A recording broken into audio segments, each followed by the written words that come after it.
Shalom, salam sejahtera, penuh rahmat Tuhan bagi kita semuanya. Saudaraku, bersyukur adalah ciri khas orang percaya. Dengan bersyukur, kita menikmati apa yang menjadi bagian kita dan tidak ada waktu untuk memperdebatkan apa yang menjadi bagian orang lain. Bersama saya Evangelis Agnes Yagian, kita akan mengawali hari ini dengan sapaan firman Tuhan. Terlebih dahulu mari kita berdoa. Bapa di dalam surga, Bapa yang penuh kasih karunia, terima kasih untuk kasih-Mu yang kami terima selalu baru dalam hidup kami. Setiap hari kami selalu rindu akan sapaan firman-Mu yang menguatkan tubuh kami yang lemah dan jiwa kami yang kosong. Dan kami mau dikenyangkan oleh firman Tuhan. Kiranya Roh Kudus menolong kami untuk mengerti dan memelihara firman Tuhan dalam hidup kami. Amin. Firman Tuhan sebagai nats renungan kita pada hari ini diambil dari kitab Ibrani pasal 10 ayat 36. Begini firman Tuhan. Sebab kamu memerlukan ketekunan supaya sesudah kamu melakukan kehendak Allah, kamu memperoleh apa yang dijanjikan itu. Demikian firman Tuhan. Saudara jemaat yang dikasihi Tuhan Yesus Kristus, ada 3 poin yang menjadi inti renungan kita pada hari ini. Yang pertama adalah ketekunan. Tekun artinya orang yang punya ketetapan hati yang teguh dan sungguh-sungguh, rajin dan sabar, dan fokus pada tujuannya. Yang kedua adalah kepatuhan. Tentu saja orang yang patuh fokus pada kehendak Tuhan dan tetap setia. Dan yang ketiga, setelah kita melakukan apa yang menjadi tugas kita tadi, maka Tuhan akan memberikan kepastian kepada kita. Itulah jaminan dan janji Tuhan kepada setiap orang yang percaya.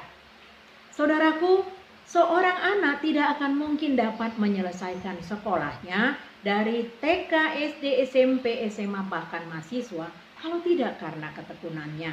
Demikian juga petani tidak akan mungkin mendapatkan hasil panen kalau tidak karena ketekunannya. Seorang olahragawan juga seperti itu. Dia tidak akan mendapatkan kemenangan demi kemenangan kalau tidak karena ketekunannya. Alkisah ada sebuah cerita. Ada sebuah batu besar yang sangat kokoh dan kuat sehingga dia menyombongkan dirinya mengatakan bahwa tidak ada yang bisa mengalahkan dia. Datanglah besi ingin mengalahkan dan menghancurkannya, tetapi besi itu malahan yang bengkok dan batu tersebut tidak dapat dikalahkan.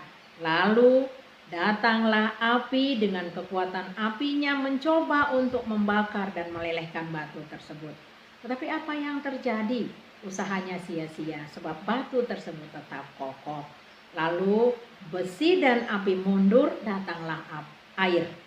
Air datang dengan tetesan-tetesan air yang jatuh tepat di atas batu tersebut. Sang batu tertawa mengatakan, "Bagaimana mungkin kau bisa mengalahkan aku dengan tetesan-tetesan airmu itu?"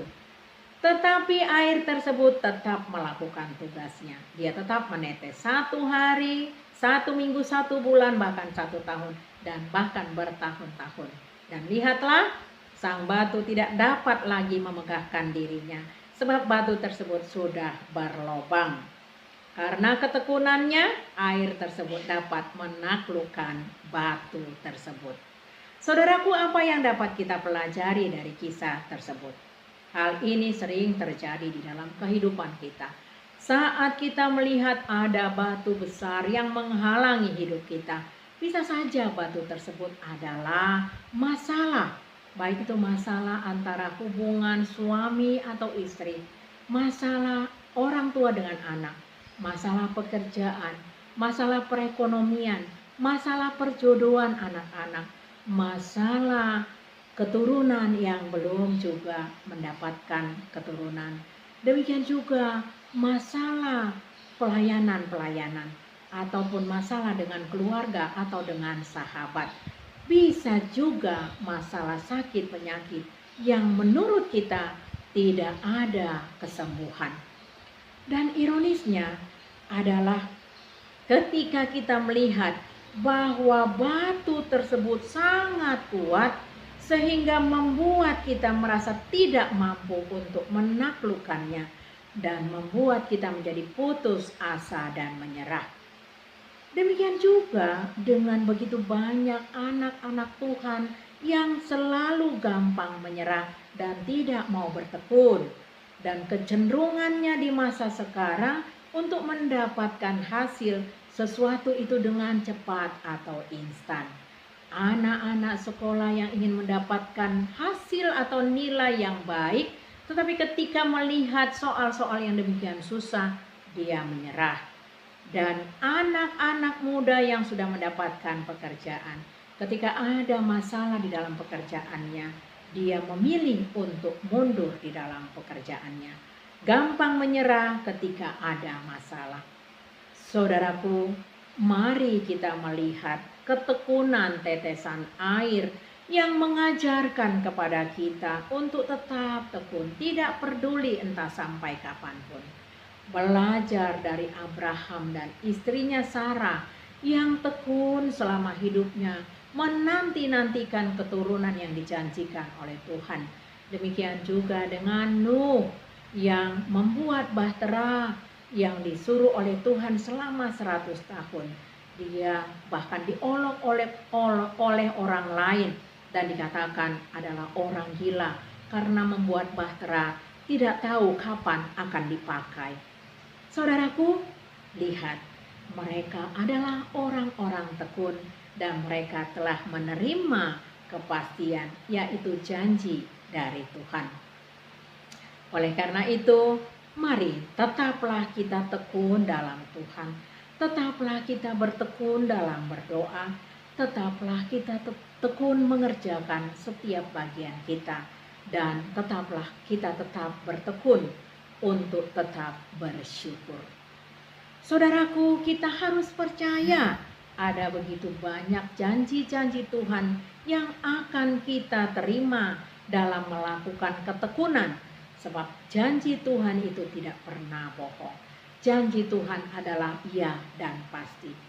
Dan hal yang terpenting bagi kita, ketika apa yang kita lakukan belum juga mencapai hasilnya, tetaplah bertekun. Karena dengan ketekunan dan kepatuhan kita kepada kehendak Tuhan, maka jaminannya adalah kehidupan kekal dan itu pasti kita terima. Selamat menjalani hidup dengan ketekunan dan kepatuhan kepada Tuhan. Amin. Mari kita berdoa. Terima kasih Tuhan atas keteguhan hati kami. Kebenaran firman Tuhan hari ini menguatkan kami ya Bapa. Ajarlah kami untuk tetap tekun dan patuh kepada Engkau ya Bapa. Sampai Tuhan Yesus datang kedua kalinya, kami didapati tetap bertekun dan tetap bersih. Sehingga kami Tuhan dilayakkan untuk menerima kehidupan yang kekal. Terima kasih Tuhan. Amin. Kasih karunia di dalam Tuhan Yesus Kristus, kasih dari Allah Bapa, dan persekutuan dari Roh Kudus itulah yang menyertai kita hari ini sampai selama-lamanya. Amin. Selamat beraktivitas, Tuhan Yesus memberkati.